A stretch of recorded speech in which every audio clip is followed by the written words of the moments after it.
Hi there, welcome to Patty Cake. Today, with Diwali just around the corner, I have a quick and easy and nutritious Moong Dal Laddu recipe for you. These are high protein, high fiber laddus that are low in fat, but the taste is amazing.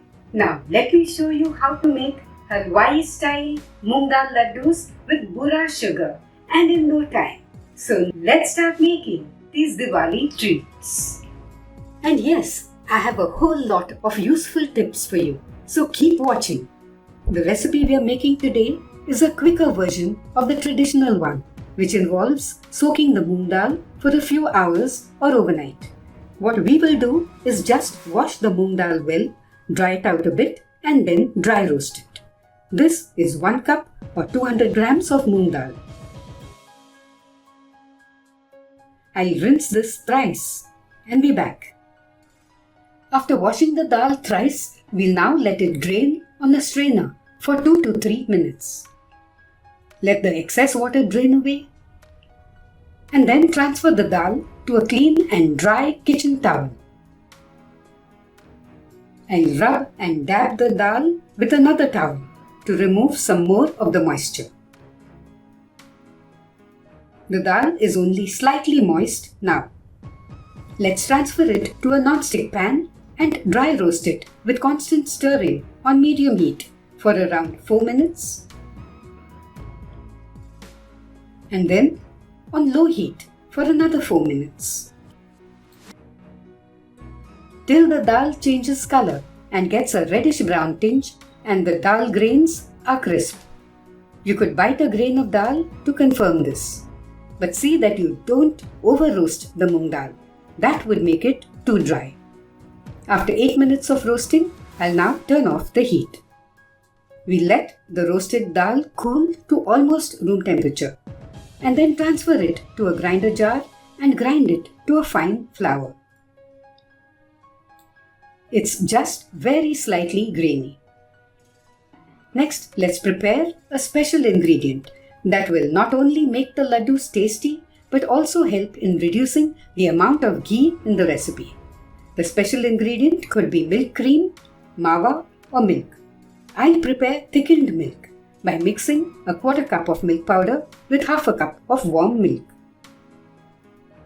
We'll keep this aside and start roasting the dal flour on low heat. From the 4 tablespoons of ghee I have here, I'll add just 2 tablespoons now and 2 later. We'll add even more ghee, just a little at a time, when we are shaping the laddus.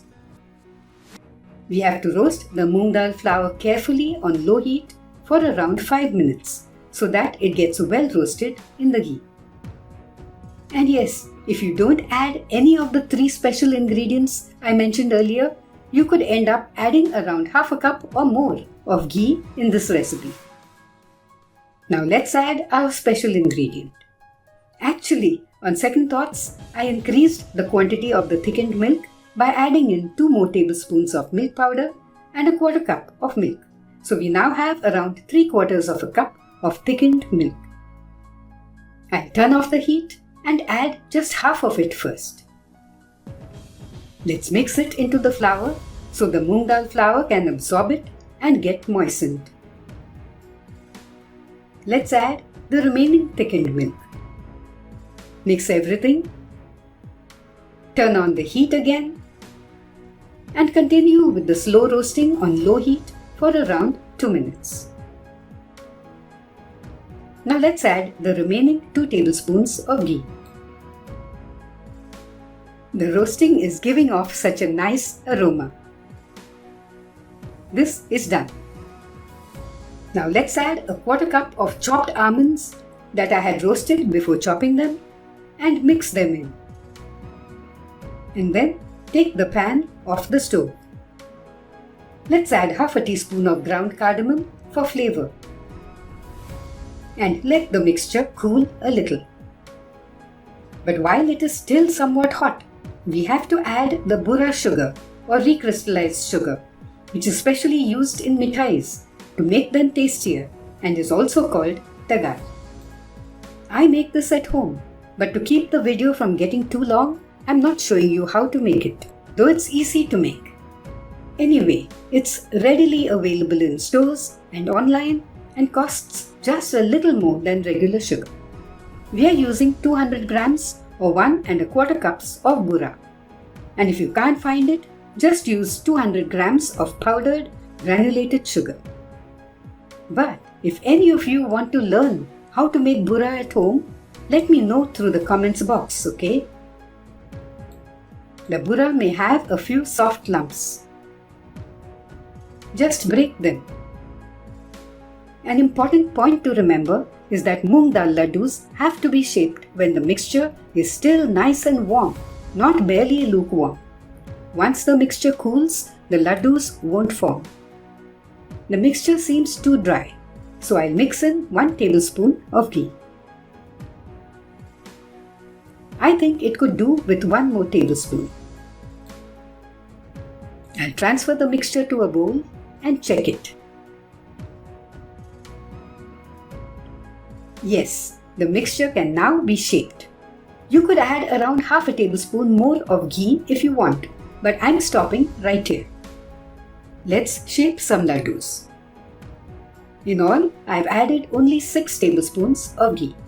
But you add exactly how much you need to shape the laddus. It could be a little more or a little less than what I've added. But if you want to add more thickened milk, you have to add it before adding the sugar and then roast the laddu mixture for at least a couple of minutes after adding it. I've added chopped pistachios as a garnish.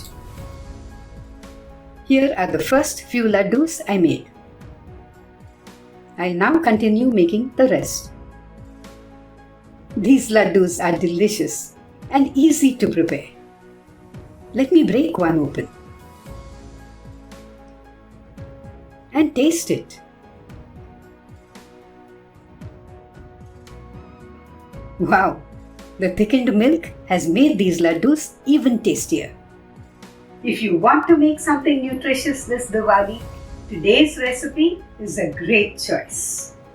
Let me know how you like these laddus. And do give my video a thumbs up if you found it useful. And please subscribe for more quick and tasty recipes. See you in my next video. Till then, take care and happy cooking.